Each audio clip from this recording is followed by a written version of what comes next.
തീർച്ചയായിട്ടും ഇത് നമുക്ക് വലിയ അതിശയം തോന്നേണ്ട കാര്യമില്ല ഇതിനകത്ത്. കാരണം പാകിസ്ഥാൻ എക്കാലത്തും ഭീകരവാദ പ്രവർത്തകർക്കും അവരുടെ സംഘടനയ്ക്കും ഏറ്റവും കൂടുതൽ സപ്പോർട്ട് ചെയ്യുന്ന ഒരു രാജ്യമാണ്. നമുക്കെല്ലാവർക്കും അറിയാം. അതുകൊണ്ടാണ് എപ്പിസെന്റർ ഓഫ് ടെററിസം എന്ന് പാകിസ്ഥാനെ വിളിക്കുന്നത്. കഴിഞ്ഞ കുറച്ച് ദിവസം മുമ്പ് ഇസ്രായേൽ UN സഭയിൽ പാകിസ്ഥാനെ കുറിച്ച് പറഞ്ഞ കാര്യങ്ങളൊക്കെ നമ്മൾ കണ്ടു. അതായത് ലോകം കണ്ട ഏറ്റവും വലിയ ഭീകരവാദി ഒസാമ ബിൻ ലാദൻ പോലും പാകിസ്ഥാന്റെ അബോട്ടാബാദ് മിലിറ്ററി ക്യാമ്പിന് തൊട്ട് അവിടെ തന്നെയാണ് കണ്ടത്. സോ പാകിസ്ഥാനെ സംബന്ധിച്ചോളം, പാകിസ്ഥാന്റെ സിസ്റ്റത്തിനെ സംബന്ധിച്ചോളം, അവിടുത്തെ ഭരണത്തിനെ സംബന്ധിച്ചോളം, പാകിസ്ഥാൻ സൈന്യത്തിനെ സംബന്ധിച്ചോളം ഭീകരവാദം ഒരു സ്റ്റേറ്റ് പോളിസി ആയിട്ട് മുന്നോട്ട് കൊണ്ടുപോയിക്കൊണ്ട് തന്നെ ഇരിക്കുകയാണ്.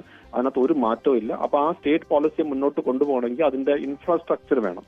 അപ്പൊ ആ രീതിയിലേക്കുള്ള ബിൽഡിങ്സും ട്രെയിനിങ് ഗ്രൗണ്ടും മറ്റു കാര്യങ്ങളൊക്കെ ചെയ്യണം. അതിന് നേരത്തെ പറഞ്ഞ പോലെ അവർ പല രീതിയിലുള്ള അതിന് ഫണ്ടിങ് ചെയ്യാറുണ്ട്. പലപ്പോഴും പല രാജ്യങ്ങളും, മിഡിൽ ഈസ്റ്റിലൊക്കെ രാജ്യങ്ങൾ പണ്ട് മതത്തിന്റെ പേരിൽ ഫണ്ടിങ് നടത്തുമായിരുന്നു. അതിനെ അവർ ഭീകരവാദത്തിന് വേണ്ടി ഉപയോഗിക്കുമായിരുന്നു. അമേരിക്ക പല എയ്ഡുകൾ കൊടുക്കുമായിരുന്നു, അതായത് പാവപ്പെട്ടവർക്ക് വേണ്ടിയുള്ള അത് അവർ മാറ്റി ഭീകരവാദത്തിന് ചെയ്യുമായിരുന്നു. ചൈനീസ് അവരുടെ ഡെവലപ്മെന്റിന് വേണ്ടിയുള്ള പ്രൊജക്ട്സിലുണ്ട്, അതിൽ നിന്ന് പല പൈസ മാറിപ്പോയിട്ടുണ്ടെന്നുള്ള റിപ്പോർട്ടുകളുണ്ട്. ഇപ്പം സാധാരണക്കാരായിട്ടുള്ള ആളുകളെയൊക്കെ പിരിച്ചും അവർ ഇങ്ങനെ ഫണ്ടിങ്ങും ചെയ്യുന്നുണ്ട്. അതുകൊണ്ട് ഭാരതം അന്ന് സ്ട്രൈക്ക് ചെയ്തത് അതിന്റെ ഉള്ളിലുള്ള ഭീകരവാദികളും ആ ഇൻഫ്രാസ്ട്രക്ചറിനെ തകർത്തു എന്നുള്ളതാണ്. അപ്പൊ അത് വീണ്ടും നിർമ്മിക്കുക എന്നുള്ളത് അവരുടെ ഒരു സ്റ്റേറ്റഡ് പോളിസിയാണ്.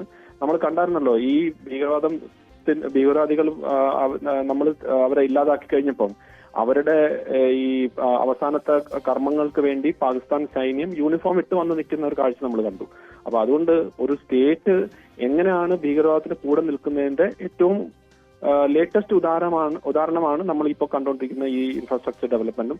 അതുകൊണ്ട് തന്നെയാണ് ഭാരതം ഈ ഓപ്പറേഷൻ സിന്ദൂർ നടത്തി കഴിഞ്ഞപ്പോൾ നമ്മൾ പറഞ്ഞത്, ഇനി ഭീകരവാദികളെ മാത്രമല്ല, ഭീകരവാദികളെ സപ്പോർട്ട് ചെയ്യുന്ന ഗവൺമെന്റിനെയും അല്ലെങ്കിൽ ഗവൺമെന്റ് ഏജൻസീസിനെയും നമ്മൾ ഭീകരവാദികളായിട്ട് തന്നെ കാണും, അതൊരു യുദ്ധമായിട്ട് തന്നെ കാണും എന്നുള്ള ആ ഒരു നിലപാട്. കാരണം നമുക്കറിയാം അത് ഇത് തന്നെയാണ് അവർ ചെയ്യുന്നത്.